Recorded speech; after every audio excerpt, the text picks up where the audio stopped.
Alam niyo po bang sangkap ng buhay? Do you know the formula of life? Share ko po sa inyo. Tandaan niyo po ito.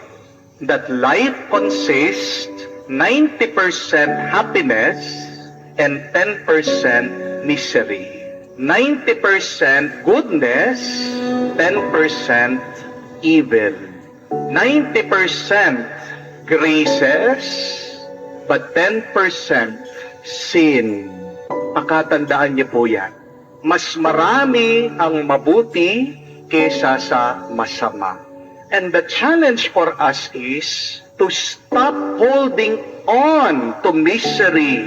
Because many times when we hold on to these bad things, we magnify them, we multiply them.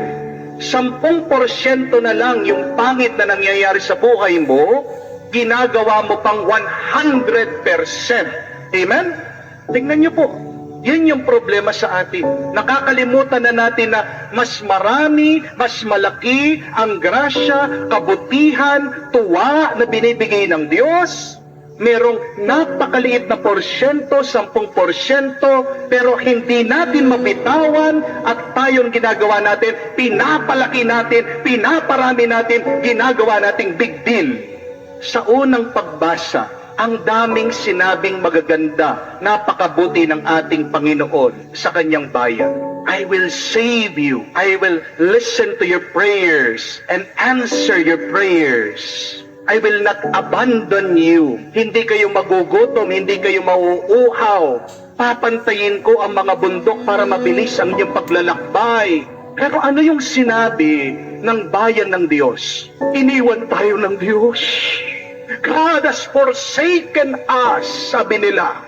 Dahil lang hindi nila nakikita ang Diyos, agad sasabihin nila na hindi daw sila maaalaala ng Diyos. And God reminded them, can a mother forsake their sons? Kaya ba ng isang ina nakalimutan ang kanyang anak? Yes, we pray the Our Father. Yes, we address God as our Father. But do not forget, God has no gender. Walang kasarian ang Diyos.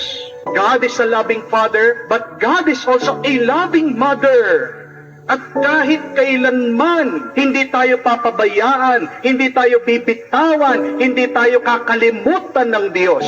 Ang dami niyang ginagawang mabuti, dahil lang hindi mo siya makita, agad-agad sasabihin mo, inabandonan ka na ng Diyos. At ganyan din po yung narinig natin sa Ebanghelyo.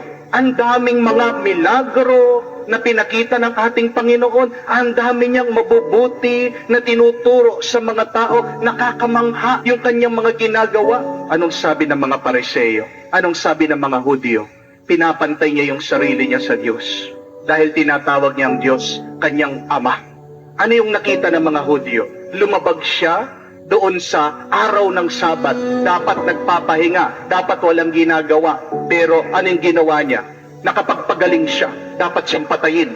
Napakaraming ginawa ng mabuti ng ating Panginoon. Yung nakikita nila, yung mga maliliit na pagkakamali. At napakasakit po nun, hindi po ba?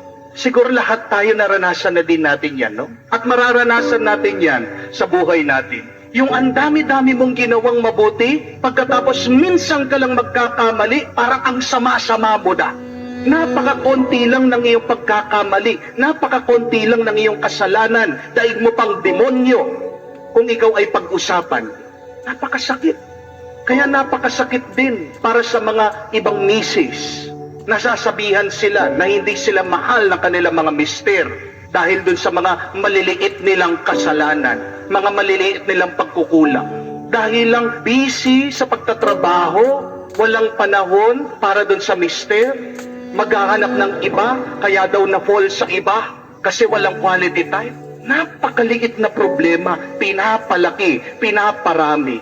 Hindi nakikita yung sakripisyo na araw-araw kumakayod, araw-araw nagkakalinga, inaaruga yung mister, pati yung mga anak.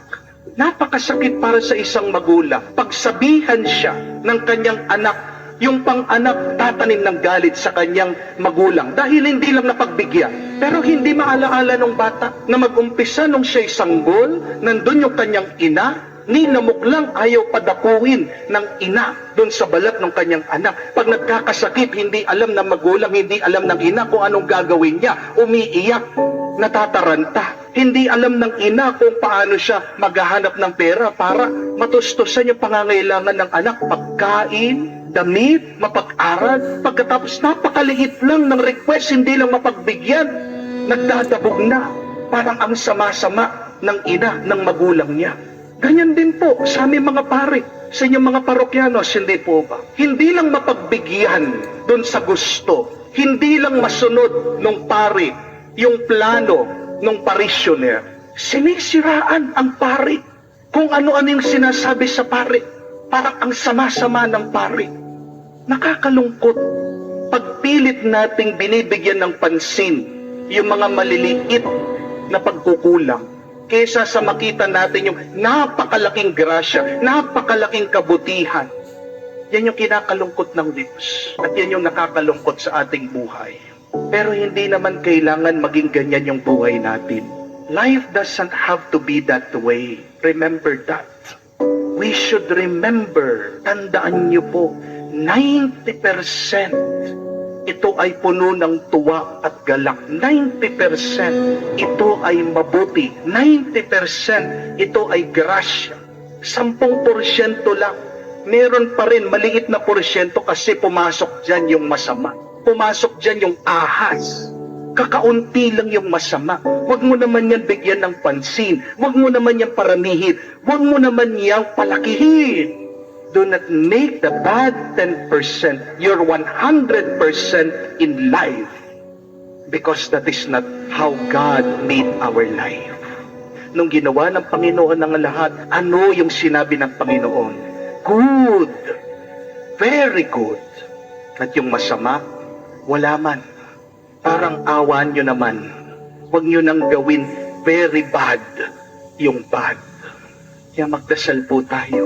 Tulungan tayo ng Diyos na mabitawan natin yung napakakonti na pagkakamali, kasalanan ng ibang tao o yung lungkot na nangyayari sa ating buhay. Iwanan mo na yan. Das bigyan mo ng pansin at palakihin mo, magpasalamat ka sa grasya at kabutihan ng Diyos.